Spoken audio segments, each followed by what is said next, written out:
Speaker, President-elect Trump has many difficult tasks ahead, one of which is to promote long overdue infrastructure construction at a time when the national debt exceeds our entire economy and interest costs alone are eating us alive. Now, some have said that a rebounding economy resulting from tax reform can pay for it. Well, that may be, but it's not guaranteed. It cannot be accurately forecast, and we'll need any new revenues to beef up our defenses and reduce our deficit, two other critical objectives of the new administration. Others have proposed tax credits to leverage private capital for infrastructure improvements. But tax credits reduce revenue and widen the deficit.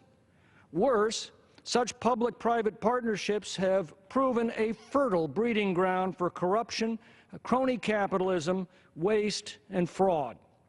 And as we learned during the Obama stimulus fiasco, massive government spending might stimulate government, but it does little to stimulate the economy when it's squandered for boondoggles like subsidizing Solyndra and paying cash for clunkers. So how do we avoid the mistakes of the past, control the deficit, protect taxpayers, and yet add $1 trillion of new infrastructure in a way that helps the economy and not just lines the pockets of politically well-connected interests? Well, first, get government out of the way. Stop obstructing major infrastructure projects like the Keystone Pipeline. Keystone and many other projects like it across the country already have private capital ready to finance them. Keystone by itself would unleash an estimated $8 billion of privately financed infrastructure construction, and when complete, would mean 500,000 barrels a day of Canadian crude oil entering U.S. markets. In my district alone, one abusive official in the Sacramento office of the Army Corps of Engineers single-handedly blocked tens of millions of dollars of critical infrastructure construction desperately sought by local governments in the region.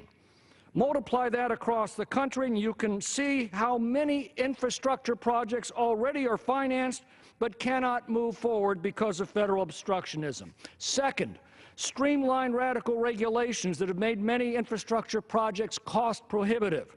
In my district, the little town of Forest Hill gets its water from the Sugar Pine Reservoir, formed by a dam that has an 18-foot spillway but no spillway gate. The town's trying to increase the reservoir's capacity by adding the missing gate. The gate will cost $2 million. But environmental studies, environmental litigation, and Forest Service fees have inflated the cost to $11 million, so this project has stalled. Multi-billion-dollar expansion of Shasta Dam is stalled for similar reasons. Once again, multiply this across the rest of the country. Third, use revenue bonds to finance capital-intensive projects like dams and bridges. California built its iconic Golden Gate and Bay Bridges with loans from private investors repaid by tolls that were charged only to the users of the bridges. The taxpayers were never on the hook for a dime, and the loans were paid back ahead of schedule. The famous California State Water Project constructed 21 dams and 700 miles of canals.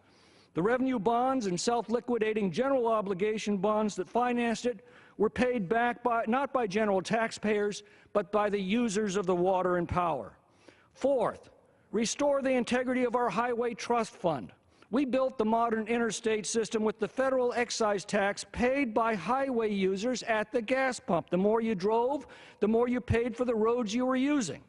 But over the decades, more and more of these funds were bled away to subsidize mass transit and other purposes unrelated to highway construction. Restoring highway taxes for highways would go a long way toward addressing the maintenance and construction backlog.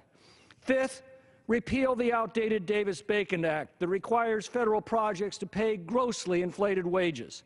Think tanks like the Heritage Foundation and the Competitive Enterprise Institute estimate that Davis-Bacon alone inflates total construction costs by roughly 10%.